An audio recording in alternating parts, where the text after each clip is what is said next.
Peace. What's the word? What's happening, everybody, man? Hopefully, y'all having a powerful, peaceful, and productive Saturday and weekend. Hopefully, y'all got about 45 minutes or an hour to tap in, listen to the build, and add on. Y'all see the subject matter for the day, man. This is something that I gotta add my 2 cents on, man, because it's a funny topic, so and it's right up my alley. So we're gonna have a good build, good conversation, man. I'm gonna give y'all about 3 to 5 minutes to tap in. Let me know how y'all living and feeling before we start this build, man. We're gonna get right to the point. We ain't gonna waste time when it comes to this particular type of build, man. I gotta get some stuff off my chest, when it comes to this subject matter, man, and what Obama had to say about young men befriending gay people. I definitely got something to say. It's all good though. Elijah, peace. What's happening? Hey, Realms, what's happening? What's happening? What's the word? How we living? How we feeling, man? What's the word? Tap in. Talk to me before I start talking to y'all, man. Elijah, for sure. Nobody want to talk about it, and if they do talk about it, they want to be politically correct. Sylvetta, peace. What's happening? Everybody wants to be politically correct when talking about this subject matter. Well, I don't care about being politically correct. I'm going to say what a lot of people are thinking. They just don't want to say. Devin, what's happening? Peace, peace. But yeah, the people who I have seen address it, like I said, they try to be politically correct. Everybody afraid to get demonetized, afraid to say the wrong things and all of that. I ain't worried about it. I ain't got nobody sponsoring me. I ain't worried about it. I can make things happen. Either way it go. So I ain't never worried about it. Lindell, what's happening? All things peace. What's happening? Also, Veta, hey, the heat is on over here for a show too. Yeah, heat is cooking. But I know I don't even have to play the video, man. I know y'all know what Obama said. I know y'all either read it or y'all watched the interview, whatever the case may be. Y'all seen it though. Y'all know exactly what Obama said. If you did not hear what Obama said, we just summed it up in the title. Him basically saying young men. And when I see young men, I automatically feel like you're talking to young black men, especially when you say need to befriend gay people, you know what I'm saying, to help with empathy and kindness.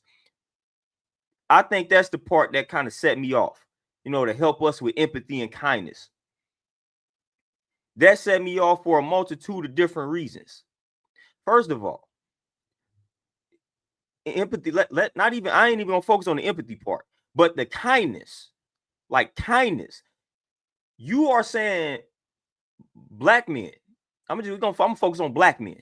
You might have said young men, but we're gonna focus on black men here. Us needing to learn kindness is crazy because that's part of the reason why we continue to remain at the bottom.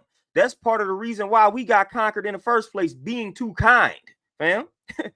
Like all these other people learn kindness and empathy from us. Like our ancestors were the originators of empathy and kindness. The science of being kind, benevolent, the science of empathy, that came from our ancestors. We don't need to befriend anybody. We don't need to befriend any other type of person to learn empathy and kindness. All we got to do is study our ancestors. And to me, we were kind to a fault. That empathy is part of our downfall for the most part. But if you want to learn that, all we got to do is study our ancestors. I don't need to be friends with a gay person for me to learn empathy and kindness. Study the ancestors. Study your ancestors. You will learn all there is to know about being kind. When we took a whole race of savages and taught them, we civilized them. We taught them civilization, and this dude got the nerve to sit here and say we need to befriend gay people to learn kindness and empathy. When our ancestors took a whole race of savages, man, and people that were not civilized, we taught them civilization just for them to use what we taught them against us to conquer and enslave and oppress us. So why do I need to go out of my way to tell a young brother to be friends with a gay person to learn empathy and kindness when that's our whole entire history? So no, try that again. Try that again. And then now, hypothetically speaking, now let's bring it back to 2025. Now, if you feel that young men are lacking empathy and kindness, why do you think that's so, Obama? Why do you think? And I'm focusing on my demographic. I'm focusing on black men, young black men. I don't focus on other demographics. I don't focus on other demographics. But let's focus on young black men and black men in general. And let's say we are lacking in empathy. Let's say we are lacking in kindness. Why do you think that is now so? It doesn't have anything to do with a lack of diversity in our friends. If a black man is lacking kindness and lacking empathy, it has zero to do with us not having a diverse friend group. I promise you that's not the reason why some of us are not kind and we lack empathy. I promise you that that's not the reason. I promise you it has everything to do with us continuously being discriminated against. You trying to go get a job and fend for your family, but it's not working out in your favor. You trying to play the card, you trying to play this game the right way, and you keep getting shitted on, excuse my French. That will lead to you lacking in kindness and empathy. Then you got to deal with brothers who have lost knowledge of themselves. Your brother. You got to deal with your people, your kinfolk, skinfolk that have lost knowledge of themselves, and now they view you as the enemy because they hate themselves. Because, as Malcolm X asks, who taught you to hate yourself?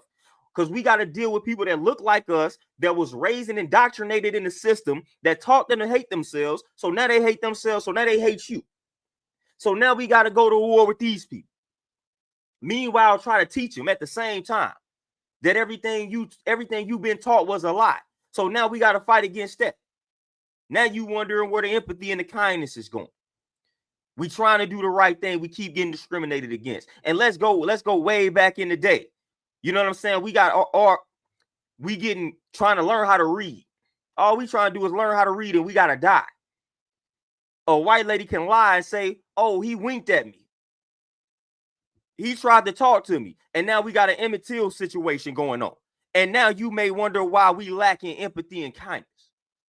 Man, stop playing with me, Obama. That was gross to make it seem like that is a solution to a problem for young men to be friends with gay people. Man, all the stuff that has been done to us as a people, and that's what you come and say? You have got to be kidding me. Everything that has been done to the black man in the wilderness of North America, and that's what you come up with, Obama, that's crazy. Well, it's not even crazy because I ain't never fooled with Obama. I ain't never fooled with them. You know, when Obama first was selected, everybody, all the black people were happy. I wasn't one of them. I didn't care for that. Just another mascot. And as y'all know, he did he looked out for the gay people under his presidency. He didn't really care about much. He didn't care much about black folks, you know. But I remember it clear as day when Obama got selected in and black folks was going happy. I mean, they was running around happy. I was sharing the documentary, The Obama Deception. Obama Deception. I was sharing that documentary. I was trying to get people hip. Ain't nothing but another mascot, man. President don't mean nothing. You know, we walking around happy. And that was another problem I had with black people at the time. We always strive. We always think the pinnacle of success is us reaching a high level in the white society or the white system. I mean, I don't care anything about being a president in the wilderness of North America. Because again, you put a militant-minded black man ain't gonna never be able to be president. Come on now. So that's not something I'm aiming for. I'm not looking at my child say, look, now you could be president of the United Snakes of America. That's not something that I was proud of. That's not something that I'm going to tell kids. See, look, now we can be that. That's nothing to be. Unless you want to be a pawn, man. Unless you want to be a mascot. You know? Unless you want to take orders from the unseen hand. You know, you want to be the messenger for the unseen hand. For these savages, these uncivilized savages. If that's what you aspire to be, then be that. But I'm not about to look at that like that was the pinnacle of success. Like that mean we done made it as black people because now we got a black face in the White House. Notice that paradox, the irony. A black face in the what? The White House. Come on now. So I was never excited about that. That wasn't something that's never something I'm gonna tell to you. Like, oh man, look, man, Obama, we got a black man in the White House, man. We could do it all now. No. I go back to some of the history of my ancestors to show and prove that we can do it all. I don't look at presidency as the end all be all, the pinnacle of success. No. No. City of Zion for sure. You know, and then one of the reasons why I'm also not a fan of what he said. He said young men need to befriend gay people to help them with empathy and kindness. I don't know about y'all, but when it comes to friendships for me, I like everything to be genuine. I don't want somebody to be my friend or strive to be my friend simply because I look a certain type of way or my lifestyle is a certain type of way. To try to be diverse with your friend group or your group of friends, your inner circle.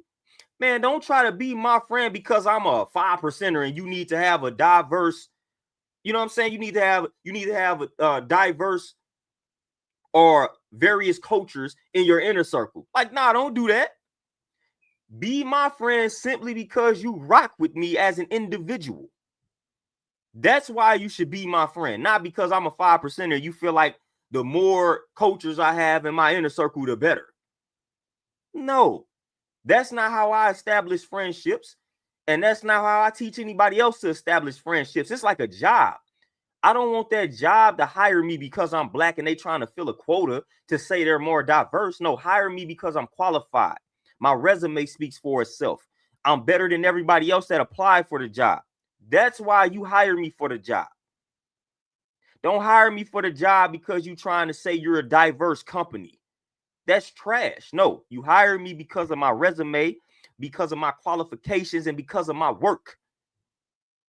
Same with establishing friendships, man. I'm not about to just be somebody's friend because, oh, they're gay.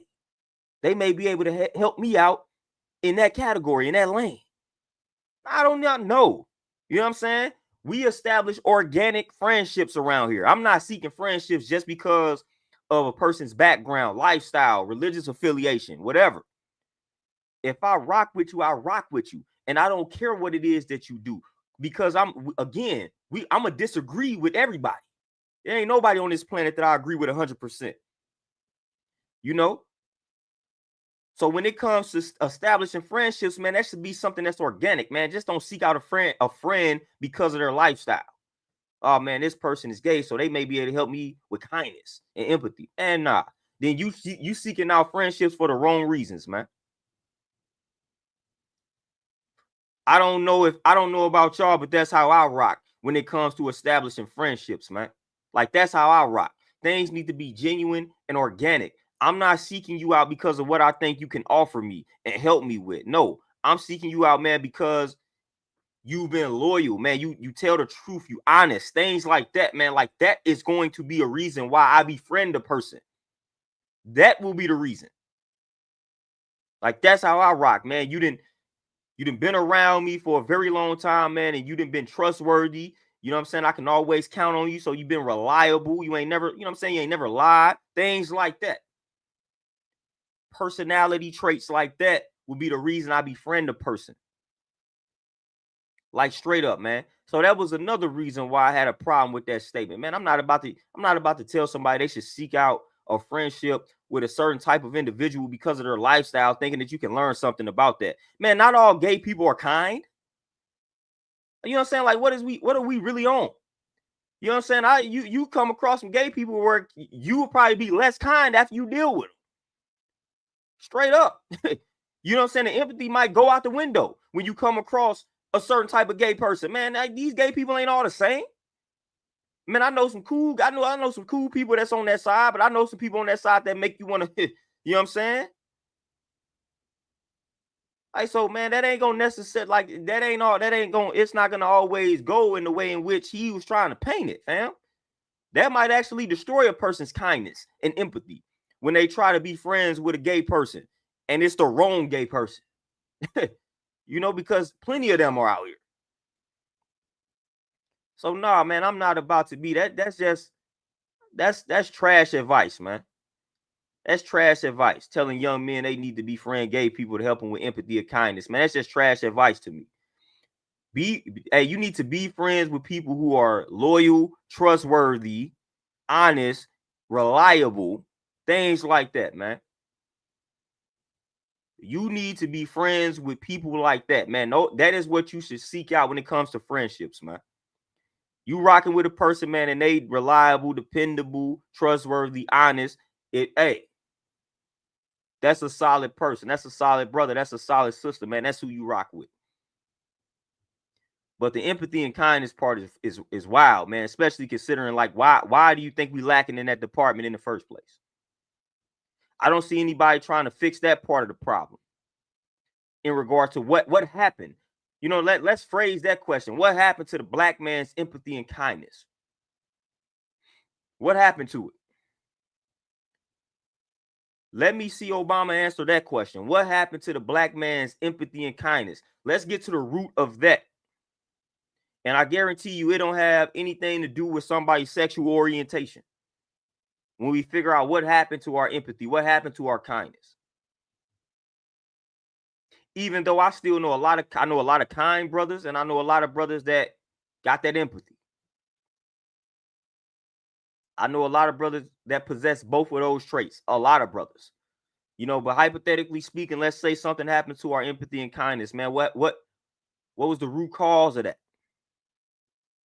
And why do you think us being friends with gay people will solve that? And then he started talking about how he had a gay professor, and that challenged his or changed his perspective on things. Like, whoop-de-doo, man.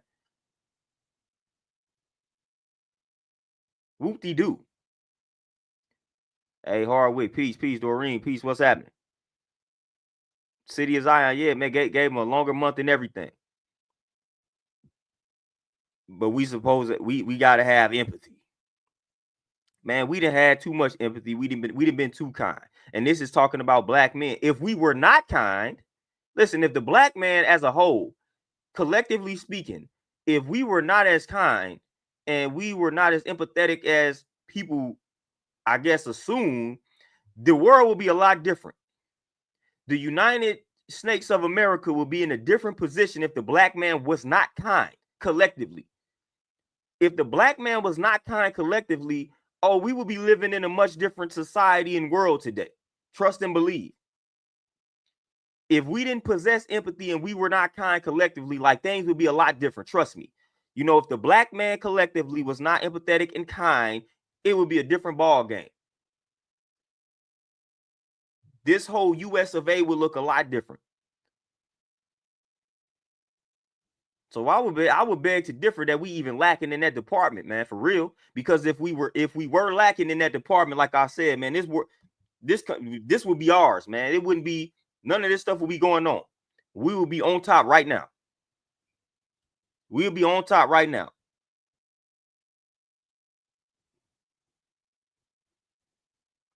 Like, straight up. Rock fresh peace. And yep, yeah, for sure. For sure that religion got us brainwashed. You know, and everybody gets offended when I start talking about, you know, religion brainwashing folks. You know, and I always tell somebody, man, if you're gonna be religious and spiritual, make sure it's black centered, it's original centered, Afrocentric, whatever you want to call it. Because all that stuff that was rewritten and written by them folks is gonna give you the turn the other cheek philosophy, man. And we can't afford to live like that. That turn the other cheek philosophy is garbage, and that's not a way for us to be living right now. And again, when somebody says that doesn't mean I'm advocating violence or telling us to go out here and just be violent. But no, man, if somebody slap you, you slap them back. Matter of fact, if you feel like somebody about to slap you, then you probably need to go ahead and do something about it. Like, we're not even about to get slapped. You know, we shouldn't even sit around waiting to get slapped anymore. Like, at this point, like, before that slap even reaches you, you know what I'm saying? You need to have your guards up. That's part of the problem. We wait for somebody to slap us. Then we decide what we need to do. Like, should I hit them back or should I turn the other cheek? Don't even let the person slap you to begin with. Like, I'm not about to let somebody slap me to begin with. Like, they're going to have to catch me completely off guard. You know?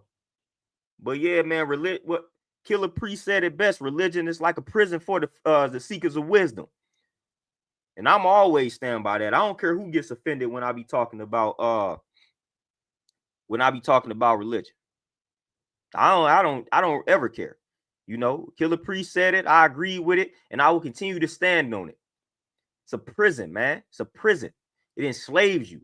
So you should not be walking around. Again, I'm not even gonna say no offense, because get offended. You should not be black walking around talking about you Christian, you Catholic, you Lutheran, none of that.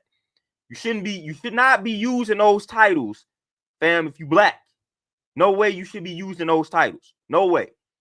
And you shouldn't be having no images of white Jesus anywhere in your house, anywhere wherever you go worship, anything. That's trash. Take it down.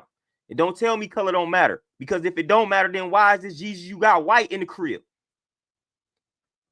You know what I'm saying? Stop telling me stuff don't matter, yet you got the image of the white Jesus in your crib. How does color not matter? Whoever painted that, that image of white Jesus that you have in the crib, whoever painted that didn't say color don't matter. They said, yep, color matters, and I'm going to make them white. So that don't even make any sense. You know, when black people be having these white images of a Jesus in the crib, in their churches, and they turn around and tell you color doesn't matter. Tell that to the illustrator of your painting, of that white Jesus painting. Tell that to them, because obviously they sat down and they put some thought behind it and say, we're going to make them white. Why they make them white? They didn't make them colorless, fam. Like, stop playing, man. Take that, get that stuff out your crib. Quit being a slave to these white folks' religion, man. It's time to do away with all that garbage as black people. It's 2025, man. It's 2025, man. We should be doing better when it comes to that. Straight up. And again, like I said, all offense taken. I don't care who gets offended by that. You shouldn't be black walking around talking about you Christian, Catholic, none of that. Especially Catholic. I don't know what you on. You saying that and you black. You know what I'm saying? I don't know what you on. All these great spiritual practices our ancestors created, and you got the nerve to be calling yourself Catholic. What's wrong with you? I mean, I know what's wrong with you, but snap out of that. Snap out of that, fam. This is one of the reasons why we be co-signing statements like this. One of the reasons why we can't get ahead as a people. Why we let anybody do whatever to us. Foreign skies, man, I'm not going to tell you specifically what to believe in. I can tell you what I stand for. All I'm saying is our ancestors had a lot of different spiritual practices. Study any one of those. I don't care which one you study, but our ancestors and even some of our great ancestors that came in the wilderness of North America gave us plenty of cultural practices to take heed to. Just find something black. You know what I'm saying? Like when they say God made man in his image, what happened is the reverse is actually true. When you start studying every cultural group, they created God in their image. You know what I'm saying? Like that is in every group. They created their God and their Messiah in their image. It's only when it comes to black people that we somehow forgot that that's a thing or that's a reality. When you study all these other ethnic groups and you get down to their messiahs and their gods, they look just like them. But then you get black people in America, and then they have unfortunately corrupted a large portion of Africa. So a lot of Africans worship white Jesus and things like that because they colonized majority of Africa. You know what I'm saying? So when you start looking at black people, original people, we start worshiping images that don't look nothing like us. No other ethnic group will co-sign this. No other ethnic group. All these other ethnic groups got a deity that they worship that looks just like them. Now, I'm not going to tell anybody what to believe in, but that, I find that to be funny. You start studying all these ethnic groups, you're going to find a deity that they are worshiping that looks just like them.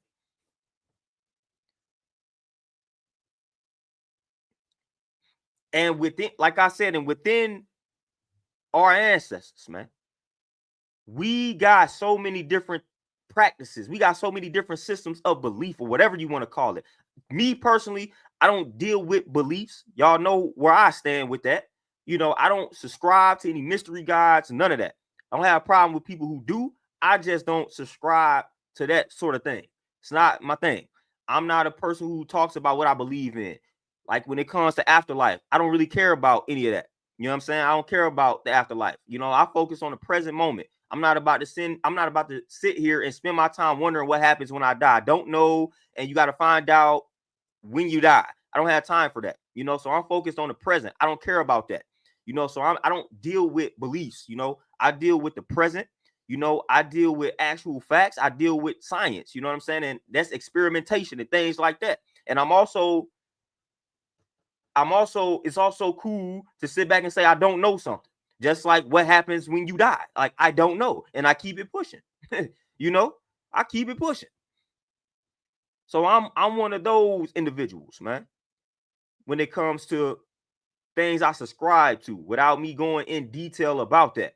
But as far as religion, I don't subscribe to any religion. Never, like, no, like I'm done with that. I will never go back to that life, like ever. Like ever. Foreign, so you say one more question. Do you have to be religious? No. You know what I'm saying? No. But unfortunately, when it comes to the nature of black people, which this is how they was able to oppress us via religion and brainwash us via religion.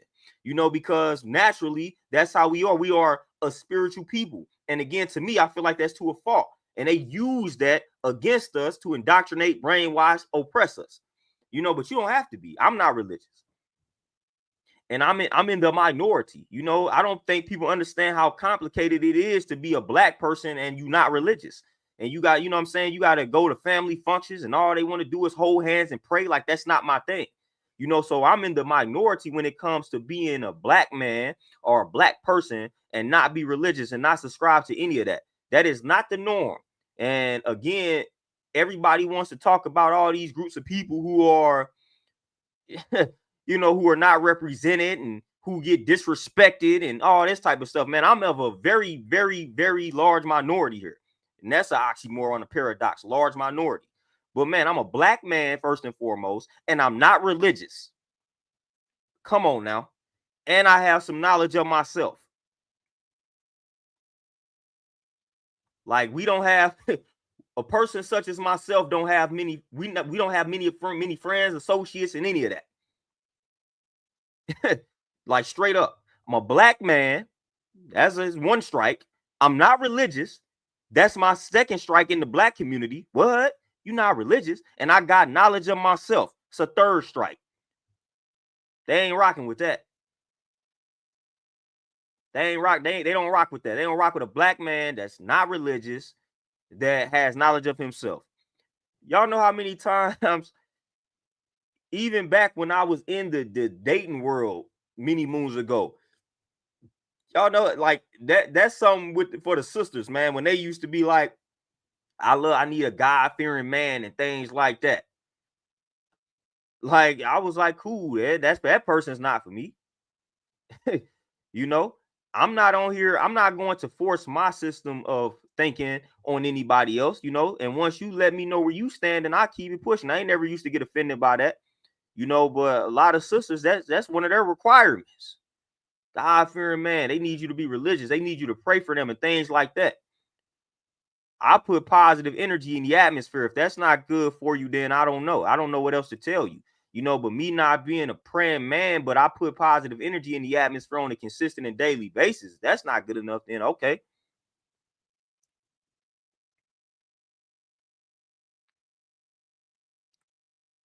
Jay, man, black. I'm large portion, very large portion of the black population just religious out of fear, man. And I done had that conversation with them plenty of times. And they use heaven and hell. They use the concept of heaven and hell to instill that fear in people. And I tell man, if you eliminate that concept, man, you will not, you can't instill that fear in me. You know what I'm saying? And have me believe in something. You know, so that heaven and hell, they had to create those concepts. You know, and they had to give you this big spooky devil. and be like, look, if you don't accept this person as your Lord and Savior, this was going to happen to you for eternity. How y'all know? You know what I'm saying? Like, how y'all know? But that was their fear tactic. And when you start studying marketing 101, they will tell you how powerful fear is from a marketing standpoint, and how a lot of companies and corporations use fear to persuade or influence purchasing decisions. So they'll tell you that. They'll tell you that out the gate when you study marketing. A lot of these corporations will let you know that they use fear as a tactic to influence purchasing decisions. So they let you know how powerful fear is as far as influence and persuasion goes. So the concept of heaven and hell is simply that. I was watching a Beehive interview with Tech Nine. Y'all know Tech Nine, Kansas City rapper. And I'm going to paraphrase it because I forgot exactly what he said verbatim. But he said something along the lines of like, heaven is not above my brain and hell is not below my feet. Something like that. And that's right and exact, man. I prefer not to even use those terms. But if I do use those terms, that's a state of mind. Point blank simple. You can create your heaven on earth. You can create your hell on earth. It's a mental state. Nothing more, nothing less. Nothing more, nothing less. Mental state.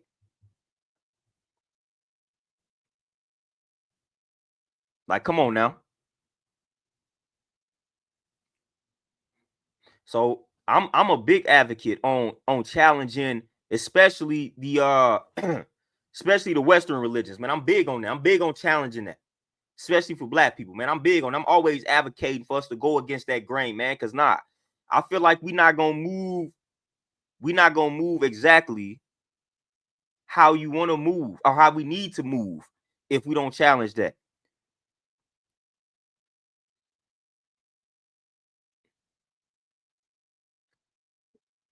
Jimmy, I don't have to do anything. I'm choosing to do that. And I've been live streaming. I've made 1,000,000 streams, and I have not talked about my religious affiliation. I have not talked about how I do not fool with religion besides this one 32-minute video. I got 1,000,000 other videos, 1,000,000 other pieces of content where I'm giving plenty of other game related to other subject matter. You know, so if you can't handle 32 minutes of me telling you why I'm not religious, then I don't know what to tell you. But don't make it seem like this all I'm talking about. I can't stand when people do that. You know, and I am not explaining myself. I'm choosing to elaborate on my lifestyle because people in the comments seem interested in it. So move along, man, if you're not satisfied with it. Ain't nobody forcing you to be here. Like all you ignorant fools that make comments like somebody's forcing you to be in the chat. Come on, man. Chill out with all that. Chill out with all that, man. You ain't got no face to you know what I'm saying? No face to your avatar and all that. And you get in the comments, y'all start talking greasy, man. Like, listen, chill out. And nobody forcing anybody to be in the comments.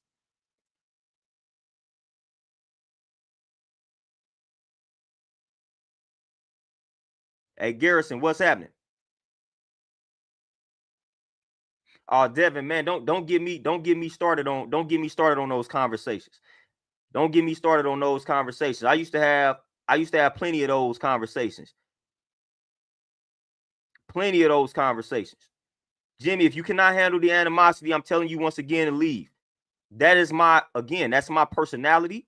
That's the energy that I give off. Some people can't handle. I'm not for everybody. That's my energy. You know, that's my energy. That's why I'm a trainer, because that's my energy. That's my energy when I train folks. That's my energy when I talk. I don't talk in a relaxed tone. You know what I'm saying? I don't talk in a peaceful tone. This is my presentation. Come on now. That's how I do it. So that'll be my last time addressing you, Jimmy. But again, I don't deal with being relaxed. I don't deal with being peaceful. We don't need that. That ain't the energy that we need. The people that come here, they don't come here for that energy. You know what I'm saying? We don't come here for that energy. But Devin, yeah, I used to, man, the conversations I had, especially when it was with the sisters. This one thing, and we got a lot of open-minded sisters. I don't want to, neglect them. But man, what I was coming across back in the day, and even what I be seeing online when it comes to bringing a different perspective towards a religious affiliation and even spiritual affiliation, whatever the case may be. Man, a lot of sisters were not open-minded at the time, and a lot of sisters not open-minded now. But again, like I said, you got plenty of sisters that are open-minded.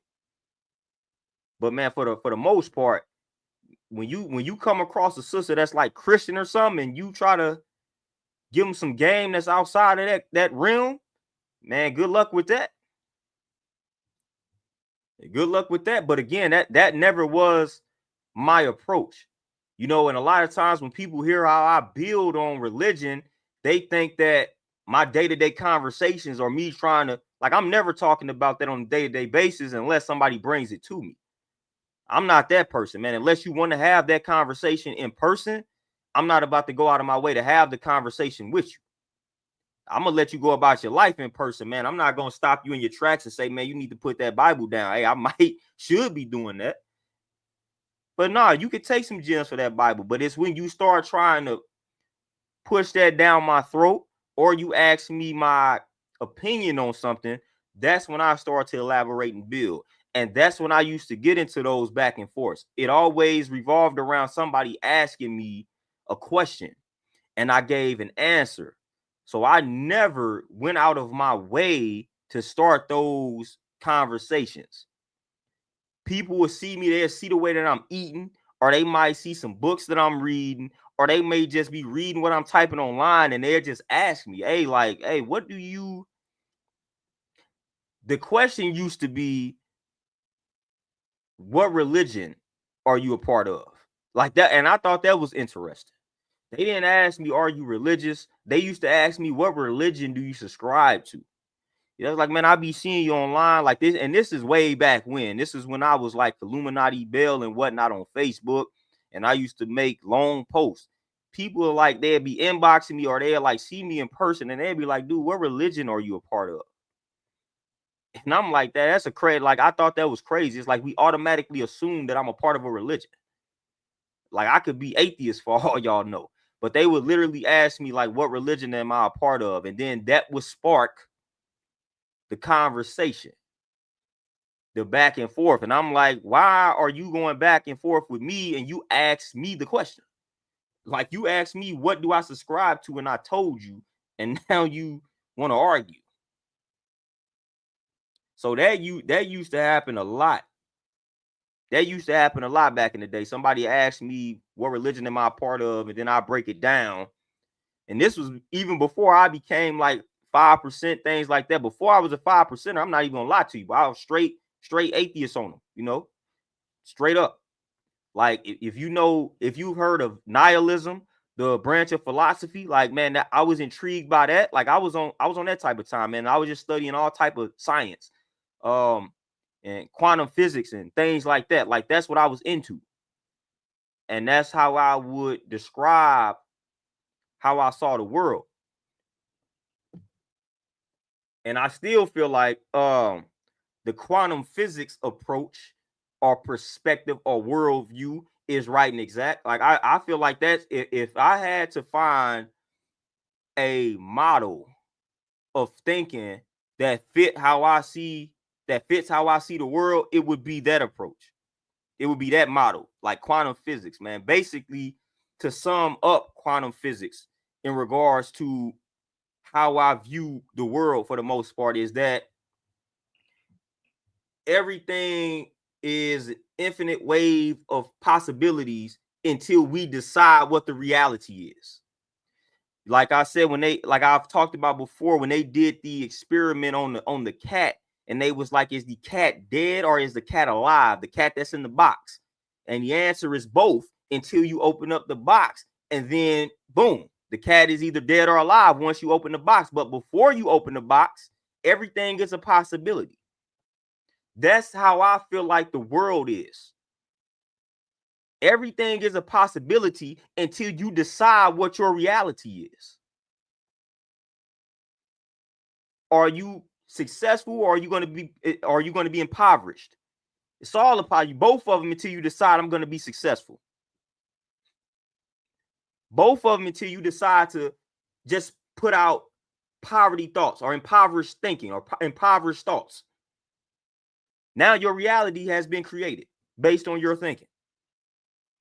So the quantum view or the quantum perspective is how I see the world. Everything is a big infinite wave of possibilities until we decide what the reality is. Till you open up the box and say, okay, man, the cat is alive.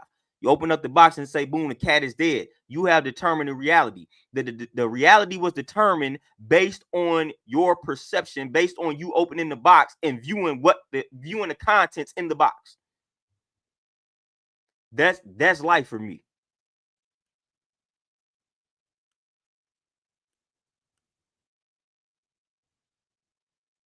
Like that's how I view life. That's how I maneuver through life. Like I take the quantum approach, the quantum physics approach, and that's my viewpoint and perspective on life. And Jay, I remember I said that one time, boy. I said that many moons ago. A God-fearing man is a black man. Let's get that right, Jay. Now hold on.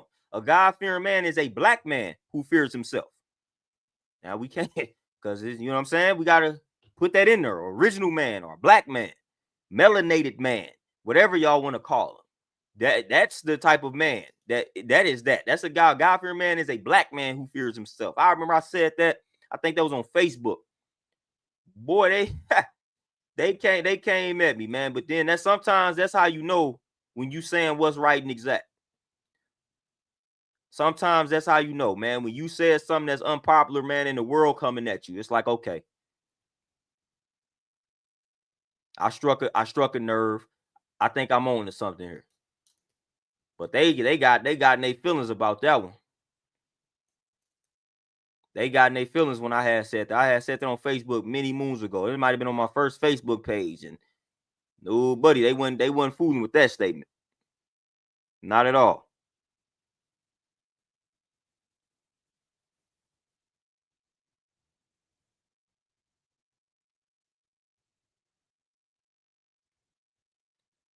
Zaru, what's happening?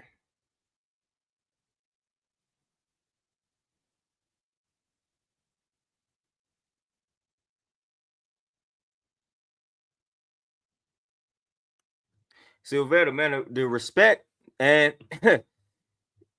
and I can answer this. I can answer that to a certain degree here. As far as why can't people respect other people's beliefs? One of the main reasons why they can't is because it's in their doctrine not to. When you are of a certain religion, your book tells you that anybody that believes in anything other than what you are believing in, they are heathens and they are this and that. So by default, you cannot respect me if that's how you feel on a subconscious tip. So one of the main reasons why people can't respect other people's beliefs is because the belief system tells them not to. That's one of the main reasons. Like, yeah, that's one of the main reasons. Most religious doctrines will tell anybody that believes anything other than this, they are pagans. You know, and I didn't have that in a condescending manner.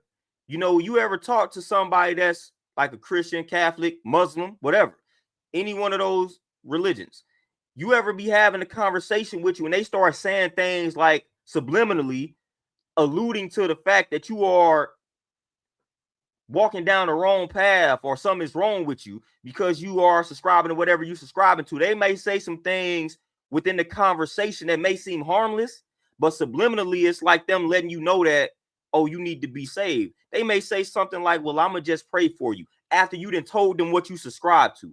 Now, this is not just a genuine, oh, I'm gonna pray for you because you're going through something. Like, no, you just had a conversation with them about you not believing in something that they believe in, and they be like, well, I'm gonna just pray for you. Nah, wait a minute. You don't need to pray for me about that.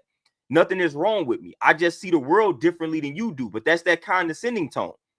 I don't have conversations with people who have different beliefs than me and say, well, I'm gonna send positive energy in your direction after they tell me what they subscribe to.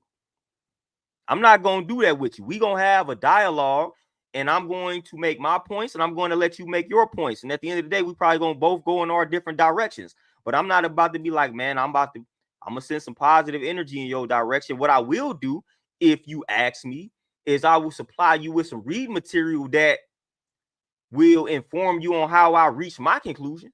I'm gonna do that if somebody is open, but I won't do that if nobody asks, you know.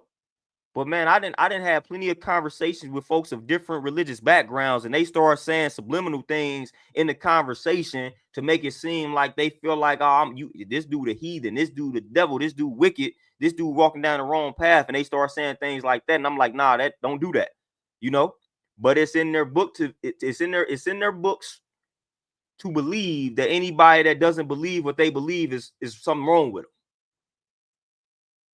Something wrong with them. So that's one of the main reasons why folks can't respect other folks' beliefs, because they're not supposed to, basically.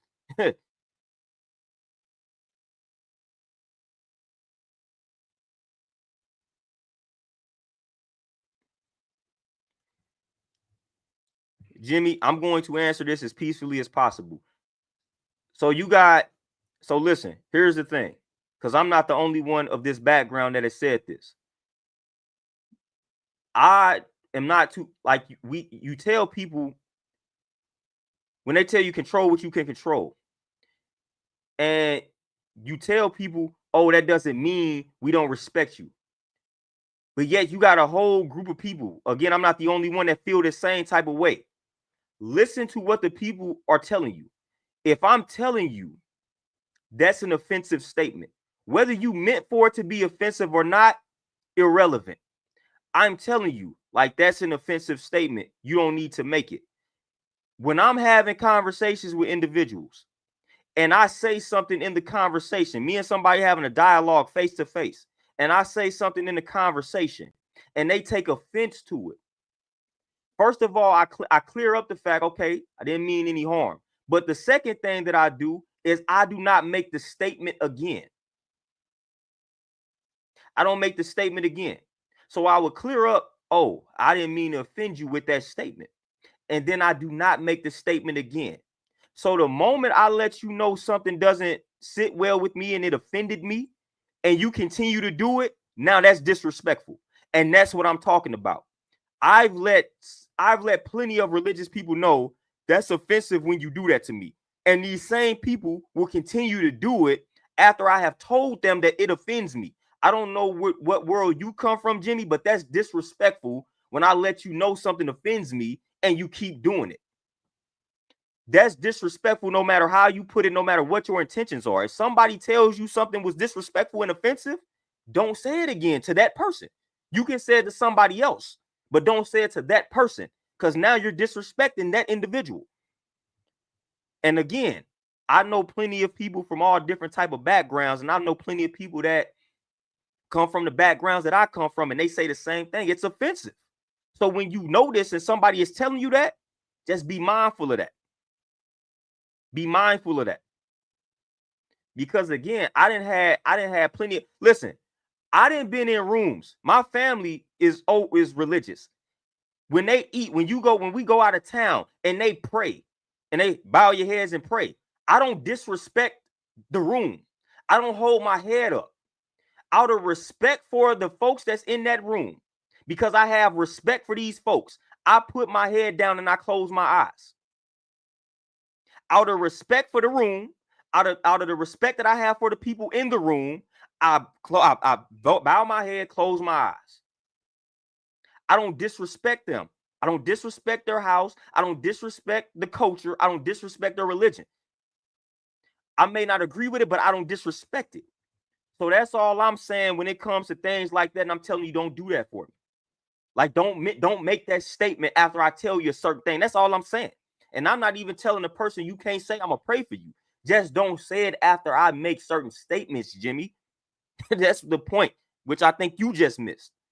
If I'm having a conversation, if we having a dialogue about our difference of opinion when it comes to religion, do not tell me you're gonna pray for me after that based on what I've told you. But if I'm going through something that's complicated, if I got a health scare, I got an ailment or a disease that I'm fighting, and you want to throw some positive energy in my direction through prayer, I don't care about that. That's fine.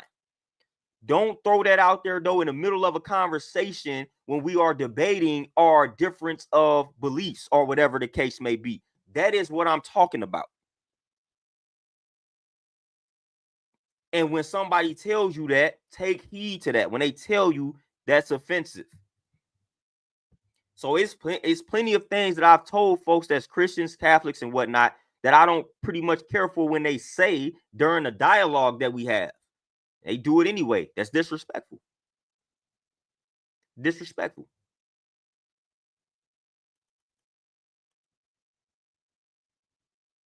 Rock fresh, man, especially the overly devout ones, and they don't even realize that they think that, fam. Like, again, they don't even realize it. They don't even realize, like, they don't really be realizing it. They don't be realizing it. Now, I know people on both sides of the spectrum. I know a lot of people that's, you know what I'm saying, that's Christian and whatnot, and think they better than everybody. And I know people, and this dog on camera acting crazy. And I know people who have who just leave religion and become spiritual and think they better than everybody. So I know people on both sides of the spectrum. I know people on both sides. I'm gonna keep it balanced. You know, I know a lot of people that profess to be spiritual that, man, think they better than everybody. You can't tell them anything, you know, that goes against that. You know, so I know people on both sides, to keep it fair.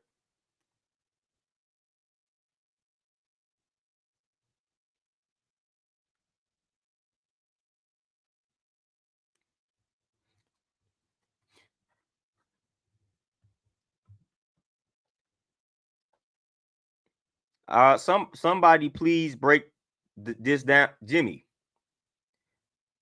When okay, Jimmy, if I'm having a dialogue with you and we are talking about our difference of beliefs, you are a Christian, I'm an atheist, whatever.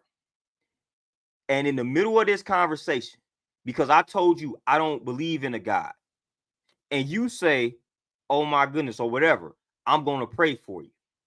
And then I tell you, please do not say that in the middle of this type of conversation, because I find that offensive. And then, and you say, oh, well, I'm not trying to offend you.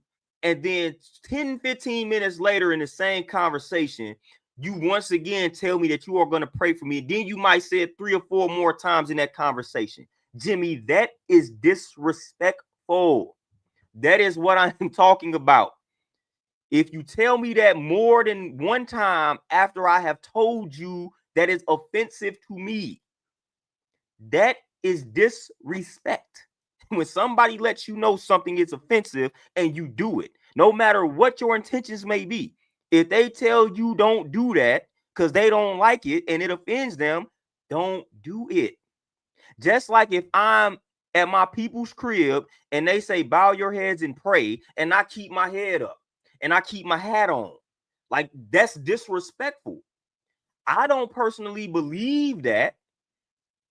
I don't think it has anything, like, I don't think me having a hat on has anything to do with the worship, but that's what they believe. So out of respect, because I know that, I will take my hat off and I will bow my head and I will let them do their thing with the prayer, because that's out of respect for the individuals in the room. And I know their stance on it. So I'm not going to go out of my way to disrespect them. But me essentially having my hat on and keeping my head up, those are not disrespectful actions individually. Having a hat on is not disrespectful in and of itself. Keeping your head up when everybody has their head down is not disrespectful. That doesn't make me malicious. That doesn't make me evil. But if that's your belief system and you've let me know that, hey, when we do this, you got to take your hat off, it's seen as a sign of disrespect, then it's like, okay, that changes the game. But the acts in and of themselves are not disrespectful. They're not harmful. So that's what I'm saying. None of these acts are harmful in and of themselves. It's when somebody tells you that's a sign of disrespect, or you know it's a sign of disrespect because you've been a part of the culture. Come on now, Jimmy. This is not, come on now. Like, this is simple.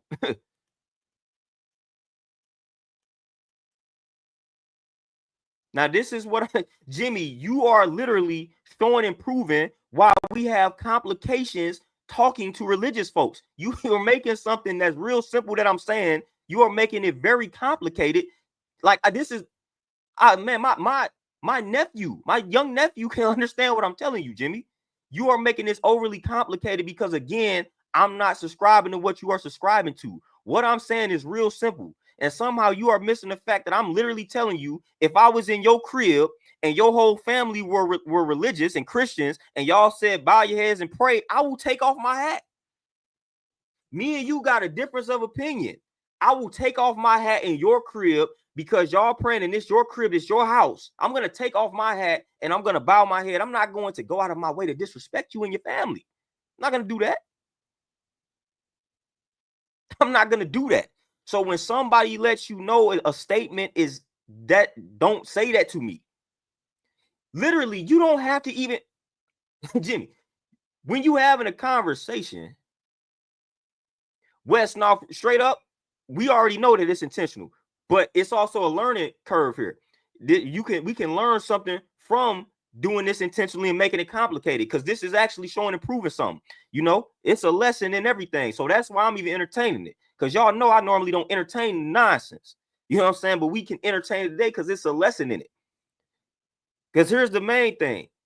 You don't even have to state that you're praying for somebody in a conversation. You don't even have to verbally tell me that. You don't have to verbally tell somebody that. Why even announce that? If you feel the need to pray for me based on whatever reason you feel the need to, you know you cannot announce that, right? That's not something you have to verbally state in the middle of the conversation after I've said something that you find wild for me to say. So you don't have to go out. You don't have to state that. Like, you don't have to say, "Oh, I'm gonna pray for you," after I done said I don't believe in X, Y, and Z. Like, you literally don't have to say that. You can still pray for me, but you don't have to say it. But if you do decide to say it, and then I say, no, don't say that to me, then just don't say that to me. That's real simple. Real simple. Like that, it's really that simple. I've had respectful dialogues and conversations with plenty of religious folks. And even with the Obama thing, I've had, because when you talk about diversity, I have been in plenty of rooms and I've had progressive conversations with every group of people you can think of. I didn't talk, and y'all know I trained, so I didn't have relationships with all different type of people. I didn't have conversations with gay men, gay women. I didn't talk to trans people. Man, I didn't have conversations with the whitest of whitest, the racist of the racist. I didn't have conversations with Asians. I didn't have conversations with my African brothers and sisters. I didn't have conversations with Indonesians, the Arabs. Man, I didn't have conversations with a lot of different people. And I've gained respect from all these different groups of people by the way I conduct myself when we are having conversations. I know how to have conversations with all different types of people. Because again, everything is centered on respect. So even when I have a different viewpoint, now when I'm on my own platform, I can say what I want to say, how I want to say it, because it's my platform, right? But when I'm having a conversation with somebody else, the game changes.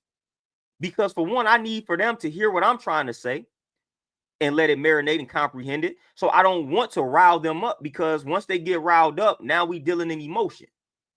So it's going to be hard for us to have a productive conversation. So I need to keep the energy a certain type of way. So I'm not trying to offend said individual. So I listen, and I pay attention to what may offend them. So I choose my words wisely.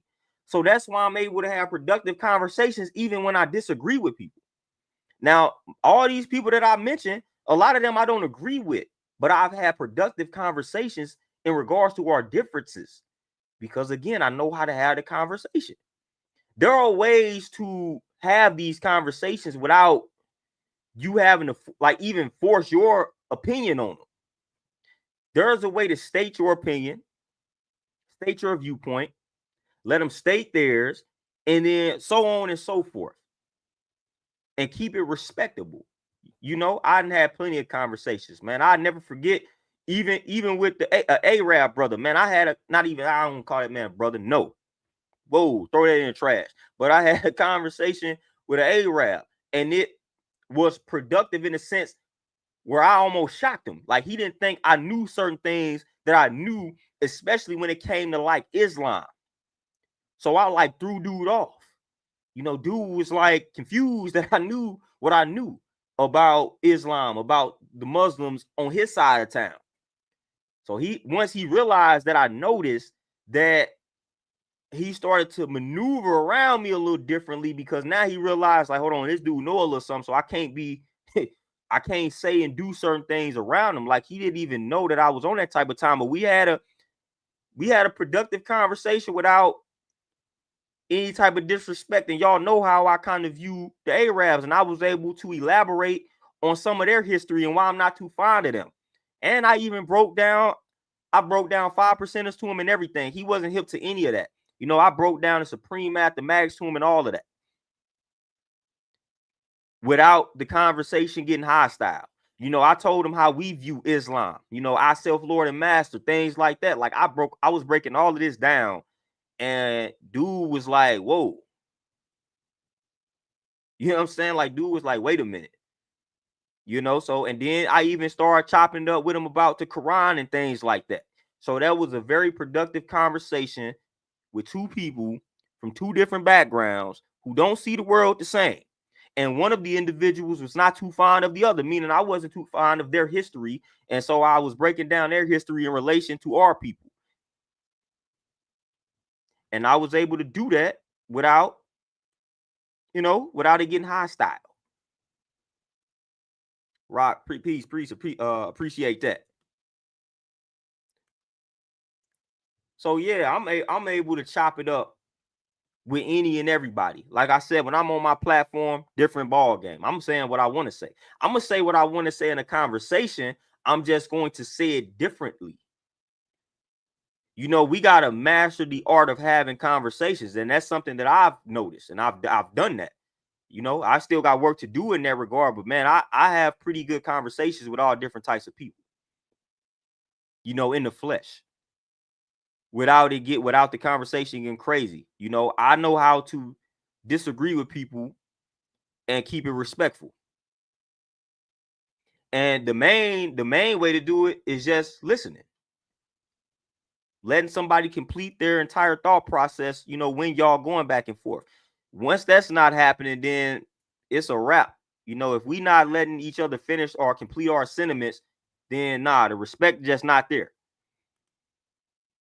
So it's no point of having that conversation.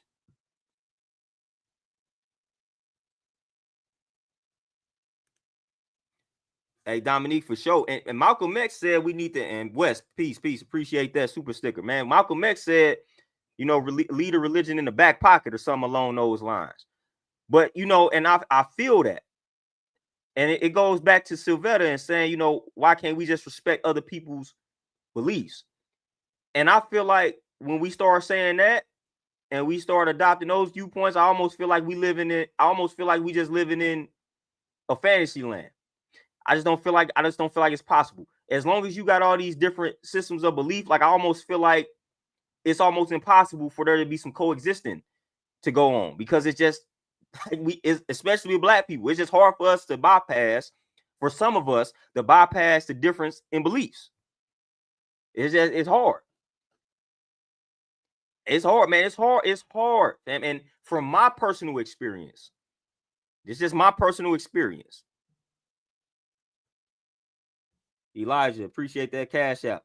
But personally, like, when I chop it up with other religious groups, like, it's just hard for us to get past that part. Like, I be trying to get on some productive, economics type of vibes, man. But for the most part, it'd be hard. They be stuck on that part of the conversation. Now, I've had plenty of good conversations on economics and things like that with, my Israelite brothers, with some Christian brothers and sisters, with, I've had some, but for the most part, man, it's like once we start chopping up on that, it's like they can't get past certain things. Like, to Jimmy's point around here, like, don't nobody even hear me talk about what I subscribe to most of the time. Like, I don't Like my channel could be all 5% lingo, but it's not. Like y'all, how often do y'all hear me talk about being a 5%er on this platform? How many times have y'all heard if y'all had to put a percentage on how, like, the percentage wise, how many of my streams talk about me being a 5%? it might not even be 1% of my streams. And that's a very big part of who I am. But I don't get on this. I don't get on these streams. I don't get on my live stream. And every time I'm streaming, let y'all know I'm a 5%. Like, I keep that in the back pocket, just like Malcolm X said. And that's actually a big part of who I am. And that has a lot to do with how I came to view the world the way I view it. But I don't let y'all know it every doggone stream. So I do it very easily. It's nothing for me to get on these streams and y'all not know what I believe in and subscribe to. It's real easy. Like, we can have other conversations in life, other than that. So I might talk about it 1% of the time, fam. If that. And a lot of times it's when people have made comments and then I gotta let people know. But me volunteering that information, man, nah. But I could be doing that, but I'm not. I keep it neutral, you know what I'm saying, for the most part. Nisi, appreciate that. You say love and respect, such a simple request, so hard to obtain from people. Man, 1,000%. 1,000%. And you would, like you say, simple. So, man, especially the respect. Like, my goodness. Like, respect, my goodness, it really shouldn't be that hard to get some respect. But hey, when you're dealing with people who don't respect themselves, it's hard to get their respect from them. They don't respect and love themselves. So it's like, and that's my gauge. When I see people do not love themselves, like, call me what you want to call me. But at my big age, as they say, I can't deal with people that don't love themselves, fam. Like, I can't have personal relationships with individuals like that anymore. I don't have the time. Like, I don't have the time to, first of all, because I can't make you love yourself. Like, that's something that you have to do for yourself. I don't have the patience and the time to be associating with those types of people, man. That wears you down. That drains your energy. You know what I'm saying? When you have relationships with folks who do not love nor respect themselves, they come with a lot of baggage, and man, you got to do too much for that individual. I'm at a time now where I need allies. I need people who are on the same type of time as me, or they above me, and they where I'm trying to get. I cannot be around people who do not love themselves and who do not respect themselves. I cannot do it.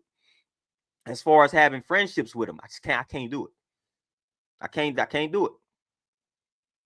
Like, we can't have a friendship. We the only time, because again, I'm solution oriented.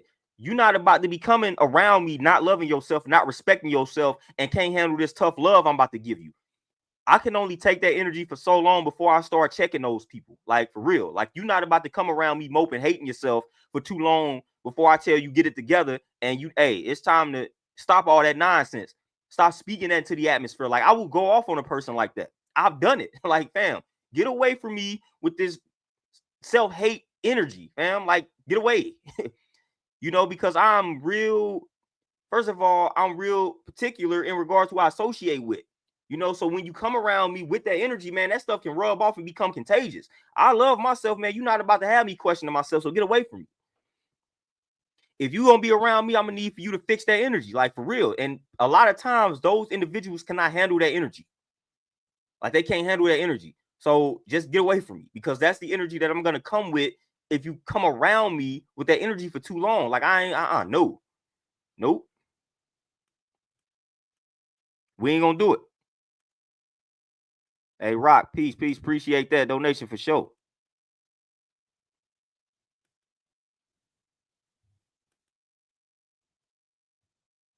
Jay, I'm trying to tell you, man, we'd have been tapped in for a minute, and I promise you, half of y'all probably confused on what I subscribe to. Y'all just literally don't know. Most of the people that's been tapped in with for forever probably still don't know what I subscribe to. Like, outside of probably looking up the 5%ers online or something. Like, y'all probably like, man, what do fool with? Like, straight up, y'all might be like legit confused.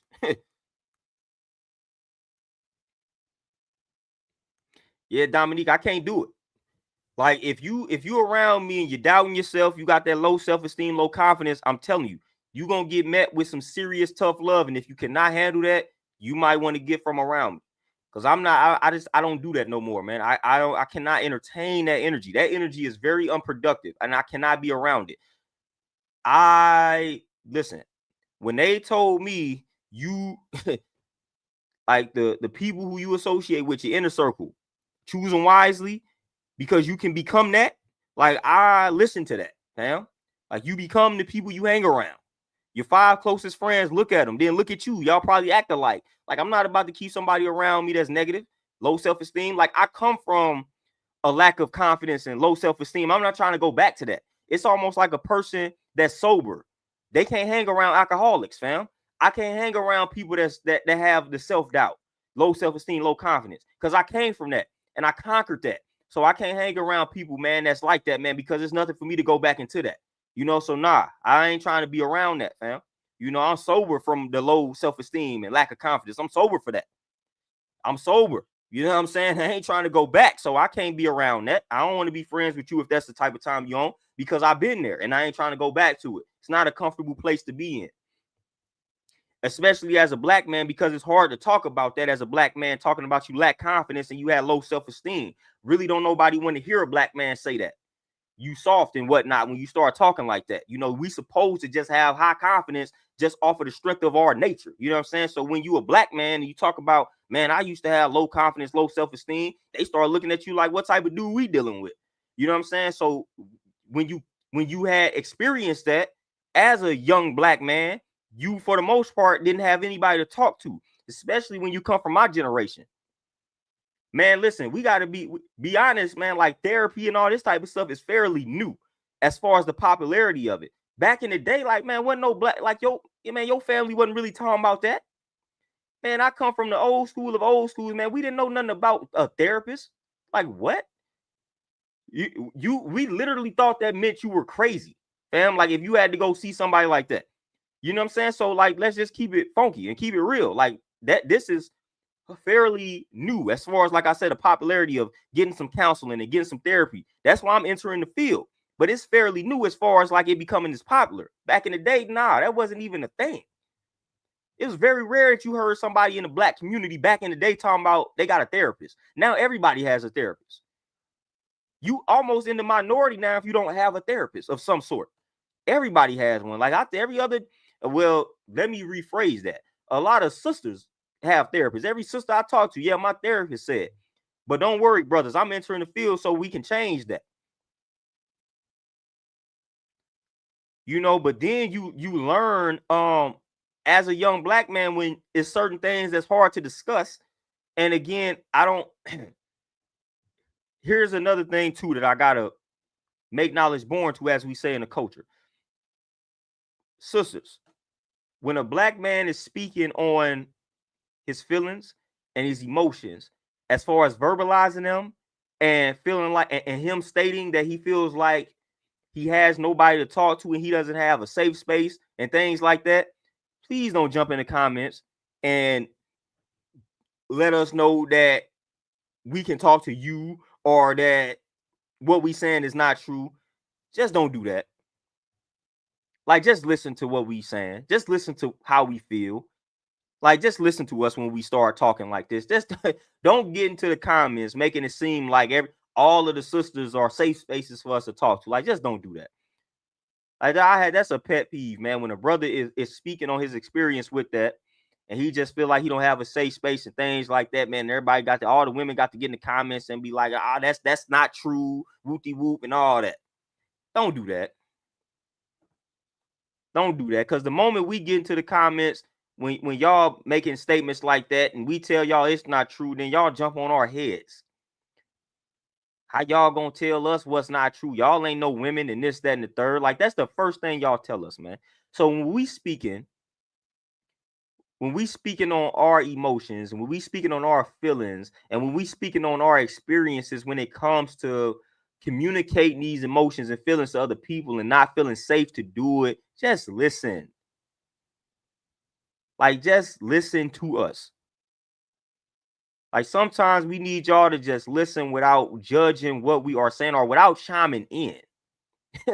Like don't chime in sometimes. Like sisters, y'all do know sometimes y'all can just listen to what we saying and not add any type of sense. Like it could just be free. Just don't add any 2 cents, don't add 1 cent, don't add 3 cents, nothing. Just listen. Like the world of emotions, feelings, and expressing all of that is it different rules apply when you are a black man. It is just different. Different rules apply, man. Like different rules apply.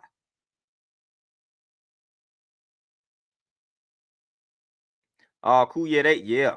Oh my goodness. And it's funny, cool K. They say something like that, yet then they don't do that.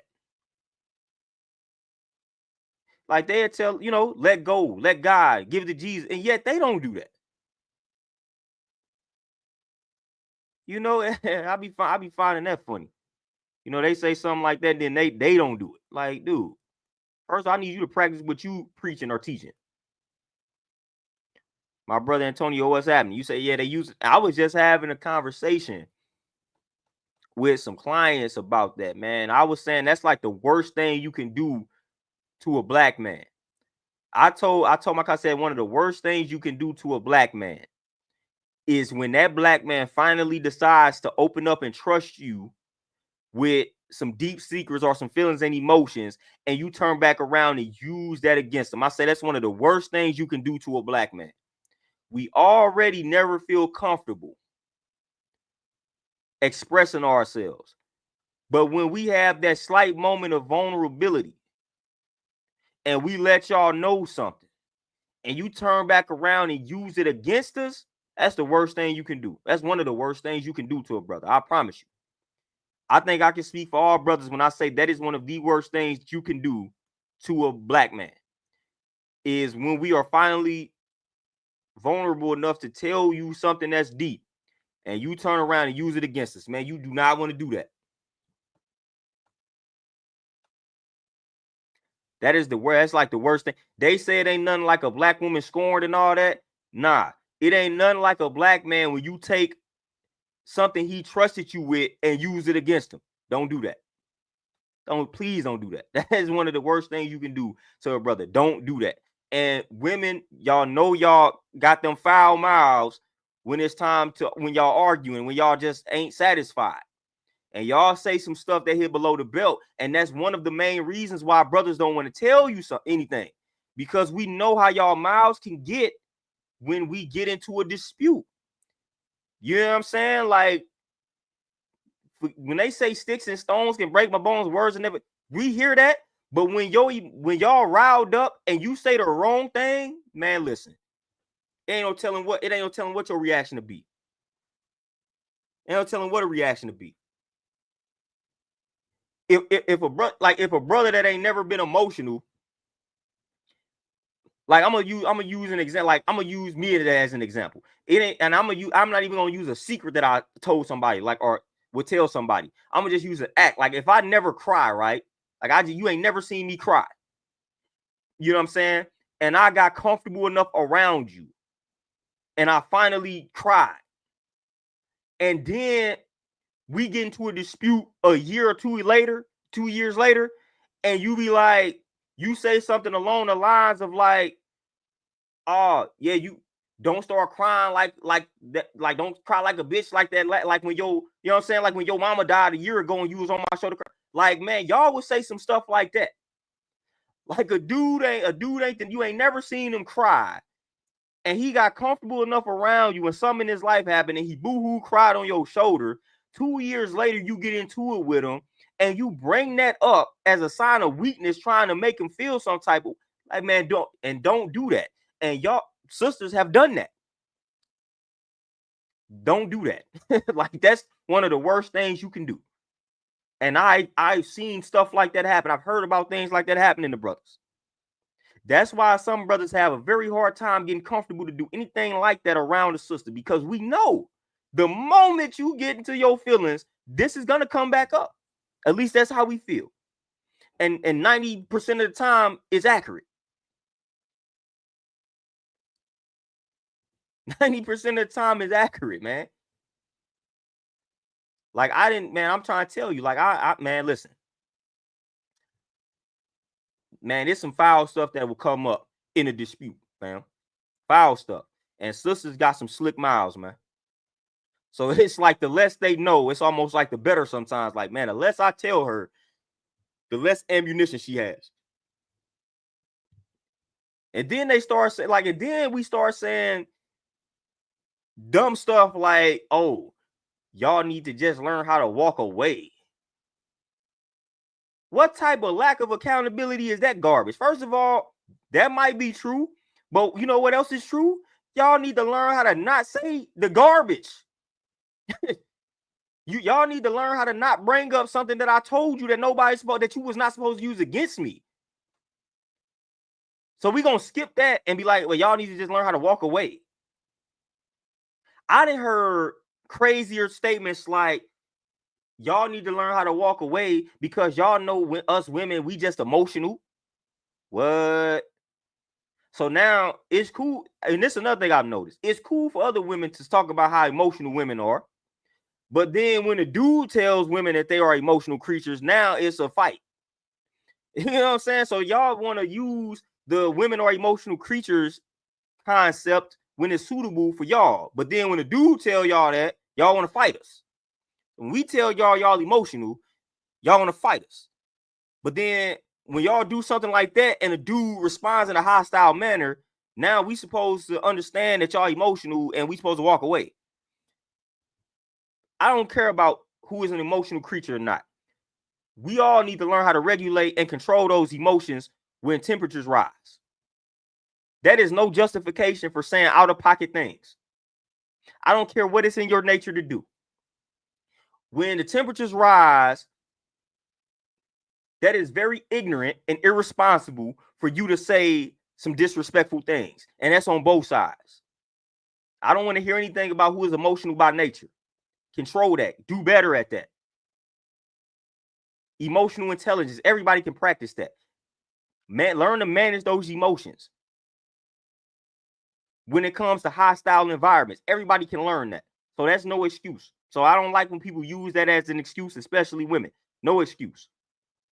None.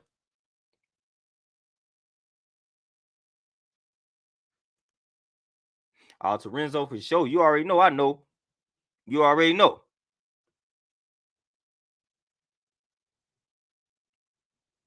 Oh, Dean, man, hey.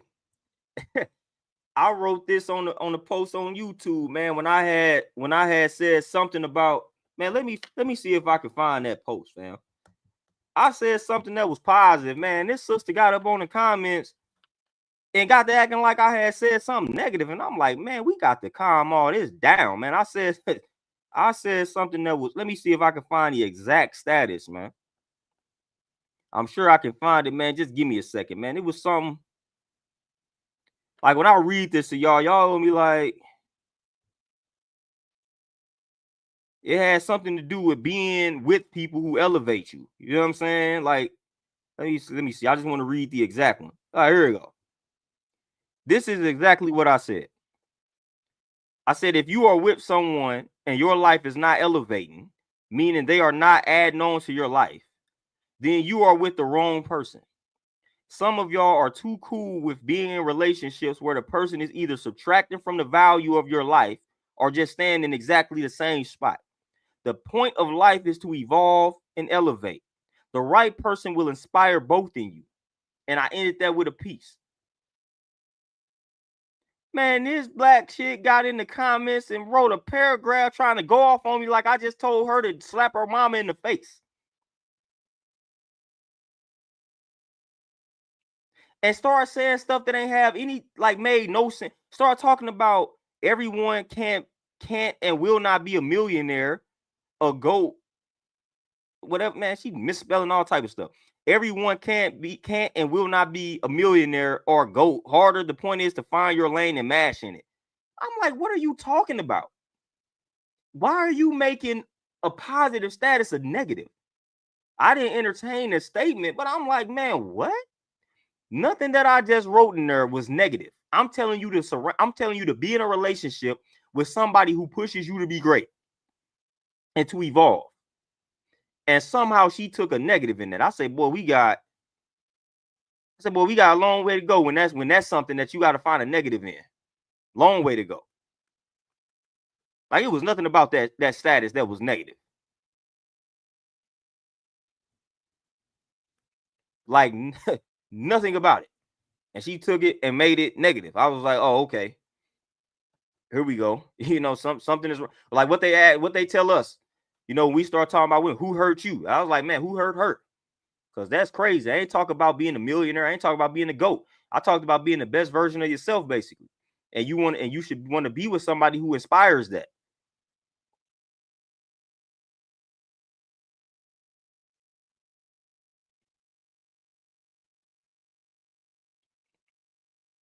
And Torenzo for sure. Hey, and I welcome anybody to tear a person up. You know, I ain't got no problem with it. I just was looking at that like, what? Like, I was like, okay. You know, sometimes that's the response right there. It's okay. You know, but again, now if I would have ripped her to shreds in the comments, then they would have been looking at me. You know, damned if you do, damned if you don't type of vibes. But man, I just gotta set the record straight. When it comes, a lot of times when it comes to women just listening to some of our problems. And again, don't get on here telling us we need to listen. I always tell the brothers, I'm always on the brothers about how we need to listen better. So that's not even a point. But now, like, seriously, sisters, like, brothers, we be trying to tell y'all some things, at least the honest brothers. We be trying to tell y'all some things, man. Just listen. Just listen. Like, the key to us coming together and changing the game is listening to one another with the intent to understand. That's it. Listen with the intent to understand. So it's a lot of brothers, man, that get on these platforms and they are honestly telling you all how the majority of us feel when it comes to feelings, emotions. Please listen.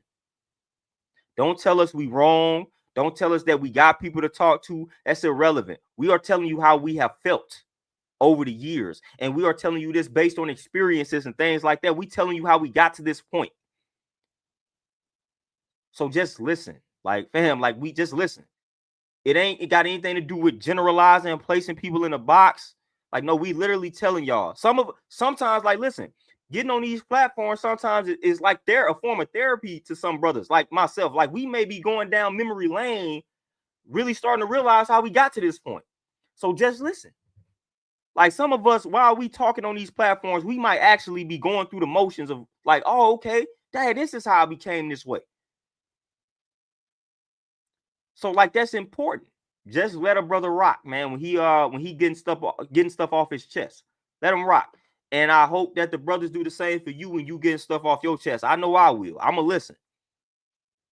As long as I'm afforded the same respect when it's my turn to speak. You know, straight up, man. Because I know sometimes, man, I done been on this thing and I done got to talking, and I'm like, man, hold on. I didn't reach some conclusions for myself.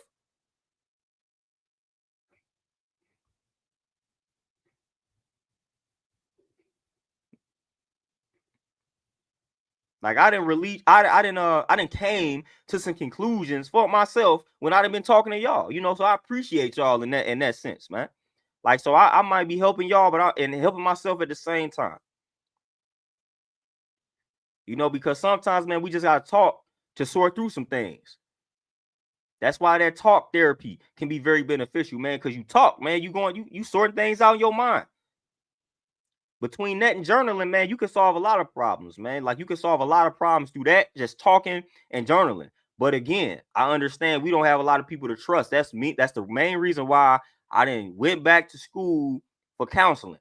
So I'm like, man, bro, and I told her, I told people straight up. I say, listen, to keep it a buck, and I just said this on this platform. Keep it a buck.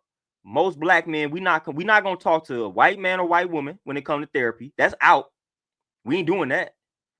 Some of us may talk to a sister when it comes to therapy, may, like, as a last resort, but our preferred option would be another man.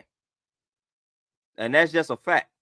So if we don't have another brother that we can confide in when it comes to therapy, and then shout out to the male therapists and counselors, black men, black male therapists and counselors, but like we are underrepresented in that field. So that's why I'm entering it.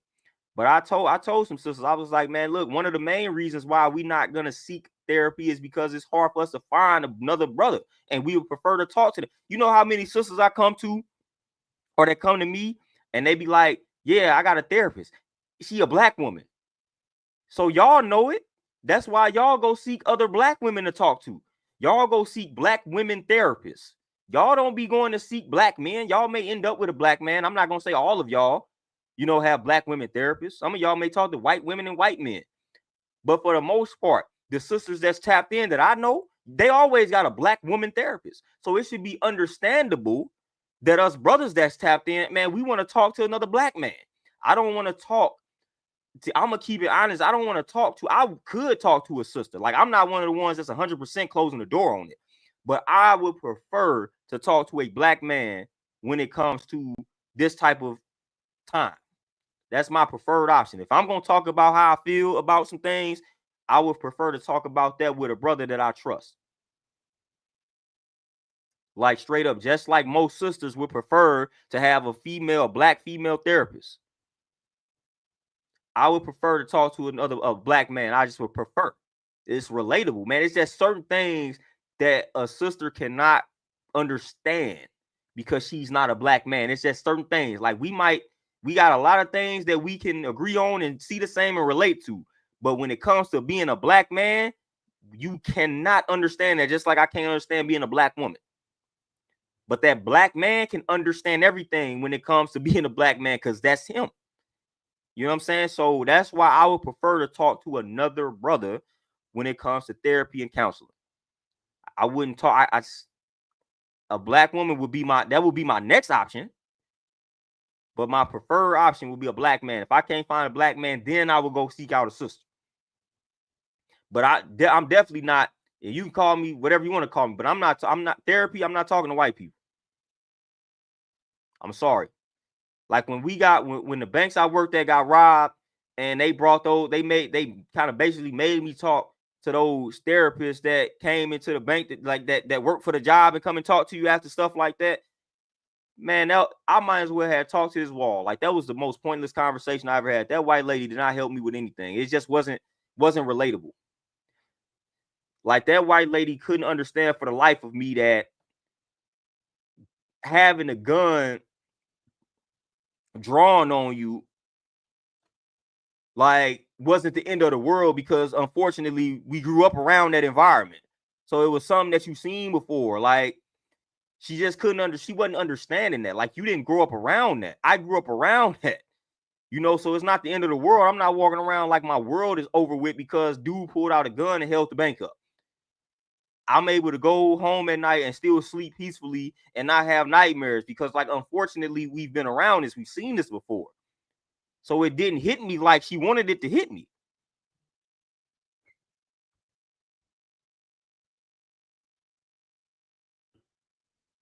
So I'm like, lady, it's not. I'm sorry that I'm not responding the way that you feel like I should, but I'm just giving you a breakdown of being a black man in America. Like, we grew up around this environment. You hearing gunshots right next door to the crib and you sleeping through, like, you know what I'm saying? You wake up here and go right back to sleep. Like, that's the type of environment that some of us come from. Man, you heard 20 shots. You know what I'm saying? You woke up, heard 20 shots, like, dang, somebody going crazy out the shoe. Somebody got shot up, and you go right back to sleep. And it sounded like it was right across the street. You heard it, you thought about it, and you went right back to sleep. Woke up the next day like it ain't happened. It's like she couldn't relate to that. Like she don't understand that because she did not grow up around that. So it's like you can't really help me fix how I'm viewing that. So that wasn't a good situation. So I was like, nah, I know I can't talk to them. Nope.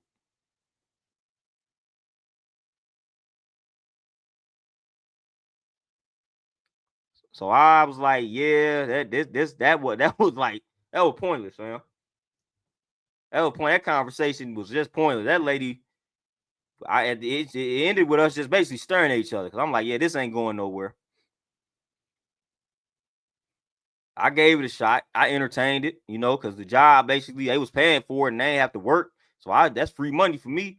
So I just got the money. Say, y'all want me to talk to this lady for an hour on the clock? Bet. I talked to her for an hour on the clock, but it was not beneficial. I can say that much. But y'all, man, with that being said, man, I done went well beyond the time, man. But I appreciate y'all, man. I appreciate everybody that tapped in. I even appreciate Jimmy, man. It's all love at the end of the day. I don't mind anybody coming in this joint that disagree with me, long as we keep it peace and don't start saying stuff that's crazy and obscene. Like, we don't do none of that, So I welcome all of that energy, man. It ain't no problem with me. At the end of the day, I hope you took some away from it. If not, oh well, I'll try to do better explaining it next time. So I appreciate everybody that's tapping in, man. That's just adding on to the cipher, man, to the platform, to the stream, man. It's always peace, man. I enjoy y'all, man. I don't know if I don't really say that because, again, I'm not a sentimental type of guy, man. But hey, I appreciate y'all for real, man. Straight up. But man, I'm gonna let y'all get back to enjoying the rest of y'all weekend, man. I'm definitely not gonna be able to tap in tomorrow, man. I gotta celebrate with one of my young bulls that I train. He about to go off to college, so we're having a little trunk party for him to send him away nicely. Wish my young bull luck. He going to a little JUCO, play some basketball. We trying to get him in the D1. You know what I'm saying? So wish my young bull some luck. He don't need it though, because he been putting in work with me. So he gonna get it in. He gonna show out. But y'all send some positive energy in his direction, man, as he goes off to his JUCO in Illinois so he can do his hoop thing, man.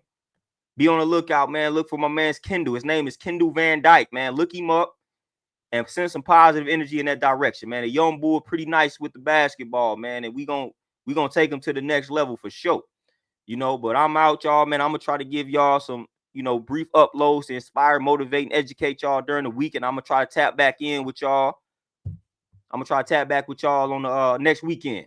But y'all be easy, man. I'm out. Appreciate y'all. Peace.